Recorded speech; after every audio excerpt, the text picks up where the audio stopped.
Hi, people. This is Deborah. Let me read the disclaimer.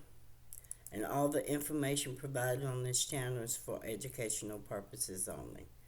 And this channel does not promote or encourage misuse of the information. I do encourage you to consider your intuition at all times. Some knowledge is my intuition given to me in pieces, some completed, and some from videos and articles. Use your discernment when viewing any videos or listening to others, including me. Respect the journey of others. We have different walks. For instance, I had to go down a very dark path from age 4 to now to get where I'm at today. And others would not go so dark to be equipped in their journey. You may disagree, and that's okay, but respect the others because you want others to respect you. I encourage you to take what resonates with you and what does not, put it on the shelf or throw it away. Now, this topic is going to be about Gnosticism, the Gnostic behavior. And I'm going to share with you what I know, what I've learned, and what I have experienced with Gnosticism. A lot of times people misinterpret Gnosticism with the spirit of confidence, which only can be given to you by the Most High. And the reason being, I'll tell you the difference between the two. The one that has confidence from the Most High, whatever you say to them to attack them, it just don't faze them. Now, whatever you say to the Gnostics that if you confront them about their behavior, or if you say anything that goes against them, they're going to find they need a crowd. They need people to parade them on and give praise to them for attacking you. That's the difference. When you are confident in what the Most High has given you, you don't find ways to try to do harm to that person, because you know that if they deliberately tried to cause you some harm, or even speak harm or speak curses on you, you already know nature will take care of them, because it's set in nature. Karma is set in nature to handle those that go around trying to do harm to people. Now, my mouth is dry. I had some orange juice. Orange juice dries your mouth out. This pollen in Atlanta is bothering me for some reason. Okay, now, I am doing natal charts now. And if you're interested, you can email me at deborahspeaks81gmail.com. And you will receive the requested details. I like to thank those who have received natal charts done by me. I appreciate you guys. Now, I will list some identifiers of a Gnostic person and a mean mugger, because they are mean muggers as well. Now, these people are not happy with their lives, so they project on you their lives. Gnostics is telling you things that you are not in their eyes. They think they are entitled to your resources, your time, your money, your energy, and you are aggressing against them when you won't, or can't, or don't give them what they want. They will only reciprocate if there is some reason for them to. They will use various manipulations and abuse tactics like name calling, mocking, bullying, yes, triangulations, minimizing, characters, defamation, and berating feelings, trolling, obscurity in the issues, deflecting, gaslighting, guilt tripping, provoking, unreasonable criticism, nitpicking, or plain verbal abuse, all to make you feel bad and give into their demands. If it's not you, then they're always someone else. Look how horrible this other person is. This is what they're saying. And do you know what the person did? This is what they say. This means forgetting about me. That's what they do.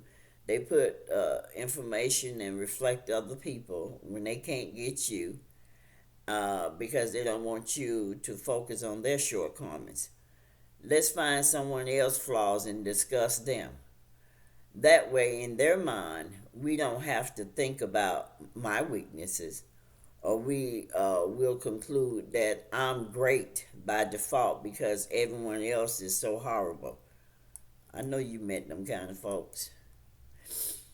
Now, grandiosity, mimicking and exaggerating, narcissists think they are super, ultra, turbo, mega special, deserve exceptional treatment, and are justified in hurting others.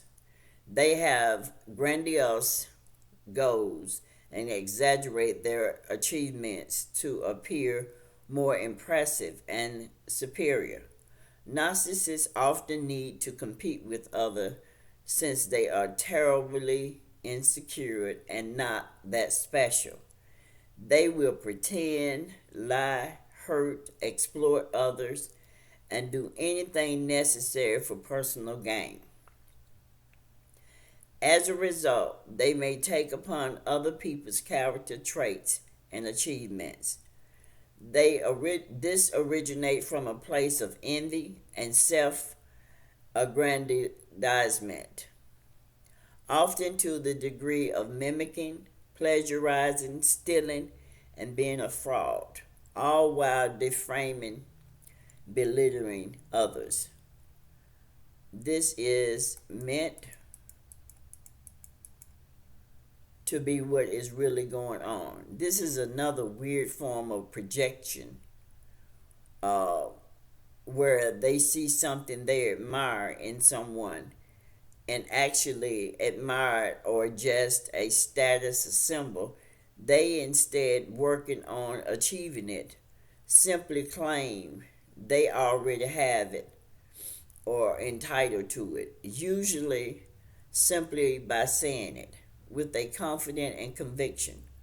Consequently, as they claim the positive traits, achievements, or characteristics of others, they discard their own negative feature on their victim. Now, preemptive strike. When a narcissist person feels threatened, they will call you the thing they are and are afraid that others see them as. And then they would try to slander or discredit you. They would try to sabotage and destroy you. They would start a campaign and attempt to character assassination. In their mind, frighteningly, you have become their mortal enemy. They also have no problem doing all of this preemptively and calling it defense. So if you privately call them out, set heavier boundaries, or end the relationship, they may be afraid that you can see their flaws and that you would tell others what kind of person they are. Whether you do that or not is optional to them, because in their mind, the mere possibility of it is a good enough excuse to label you as an enemy. And because a narcissist person has little or no empathy, they may imagine you will behave as they would in these situations. If they would lie, or more likely or already lying, they will accuse you of lying. And so they will do All these things just because they think you are somehow trying or might hurt them. They also will accuse you of being the very thing that they are, playing the victim. Oh my goodness, they love to play victim. A common narcissist strategy is to play the victim. You hurt me. Instead of working through the issue with you uh, or internally, they have no problem dragging others into it by lying and painting you as a perpetrator and themselves as the victim. They good for it. Trust me, they are.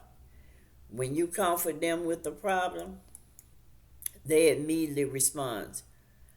Uh, when you confront them with the problem, they immediately respond, I don't understand why. This often involves a preempted strike of provoking to get a reaction. For example, destroying your property, slandering you, turning people against you, or physically attacking you. And then when you respond appropriately to their active or passive aggression, they can say that you're the aggressor because you are hurting them and that you are unreasonable because of your unaccessible behavior. It's callous and calculated. Again, it involves accusing you of their action. So it is expected that the people of this dramatic spectacle must see that the whole picture of care or care to figure out the full story. It is not uncommon that many will take the side of the narcissist. Most of them do. The narcissist is desperate that their spectacle be believed for the sake of their emotional management. So much that they will say and do almost anything. For a narcissist, it is rarely about the truth and almost always about their followers' perception. This way, they receive false validation that they are right and that you are wrong and evil.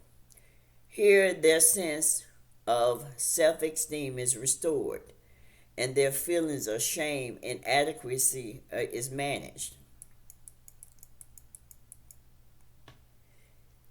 If you call them out on their crap, or if they suspect you can see through their smoke and mirror, they will say that it is you and others who are all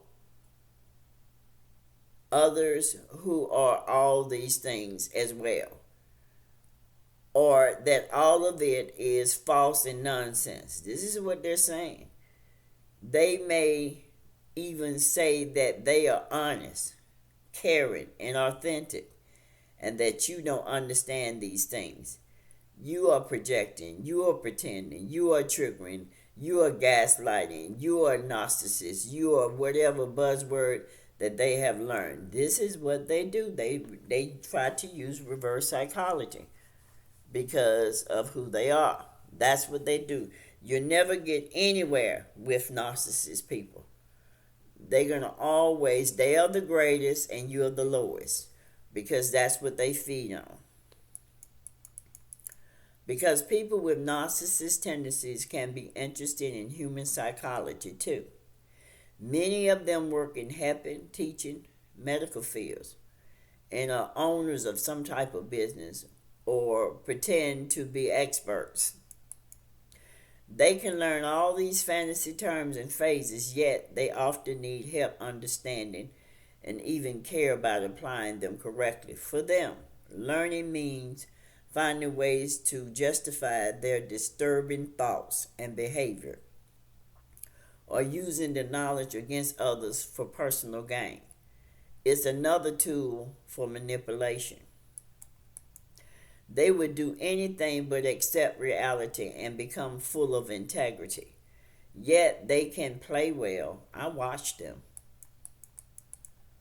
Trust in an integral part of relationship. Trust is necessary to establish and sustain meaningful connection with a spouse, a close friend, or a business partner. But what comes first, trust or the action that generate it?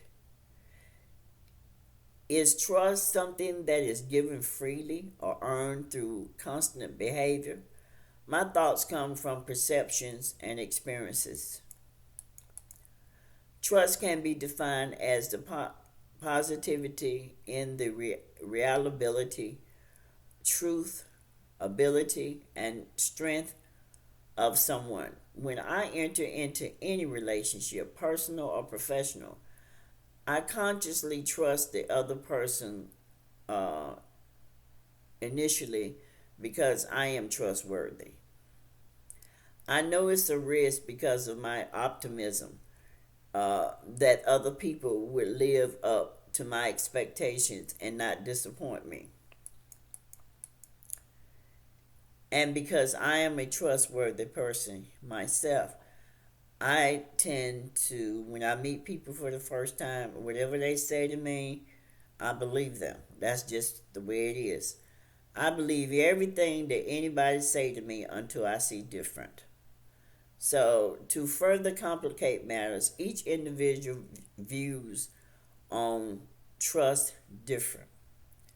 Some may view it as something that can only be earned over time, while others, right along with myself, feel more comfortable giving it away freely from the start, which is what I just said.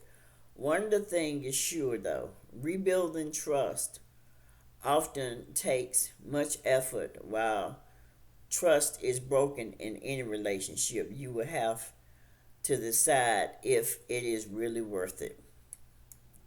Because I am a forgiving and optimistic person, I have tried many times repeatedly with the same people, and still they stay the same.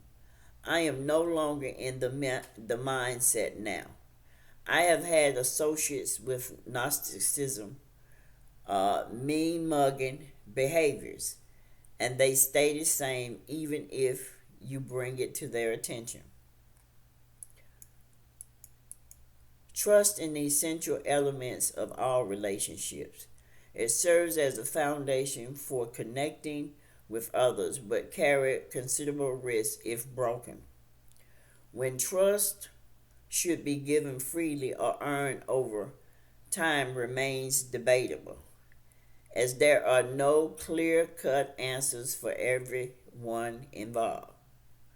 What can be said for sure in that when building trusting relationship in both personal, professional setting, demonstrating consistency in your words and action is key to earning another person's trust over time. It has been in my best interest to walk away when observed and perceived immediately. I stay in my circle and I let those narcissists stay in their circle. That is my conclusion of a narcissist. Have a good one, people.